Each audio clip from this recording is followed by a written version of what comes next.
എത്രയും പ്രിയപ്പെട്ട കുട്ടി, നീ വളരെ ശക്തിയുള്ള ഒരു കാന്തമാണ്. എപ്പോഴും നീ അത് ഓർക്കണം. നീ സാഹചര്യങ്ങളെയും ബന്ധങ്ങളെയും വികാരങ്ങളെയും ആളുകളെയും നിരന്തരമായി ആലോചിച്ചു കൊണ്ടിരിക്കുന്നു. അതുകൊണ്ട് നീ ഉയർന്ന ഉന്നതമായ ചിന്തകളും ആശയങ്ങളും എല്ലാവർക്കും നീ പകരണം. എനിക്കറിയാം കുട്ടി, ചിലപ്പോൾ നിന്റെ മനസ്സ് തീരെ തകർന്ന വിഷണ്ണനായി നീ ഇരിക്കും. അത് മനുഷ്യരിൽ വളരെ സാധാരണമാണ്. പക്ഷേ ഇരുട്ടിൽ നീ അധിക നേരം ഇരിക്കരുത്.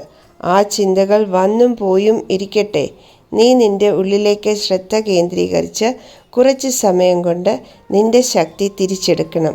നിന്നെ പിന്നോട്ട് വലിക്കുന്ന ചിന്തകളെ നിന്നെ ബാധിക്കാതെ നോക്കണം. നിന്റെ നെറ്റിയിൽ നീ രാത്രിയിൽ കിടക്കുന്നതിന് മുന്നായി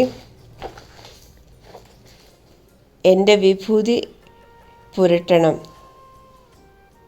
നീ ഫലവത്തായ ഒരു യാത്ര ഉടനെ നടത്തും.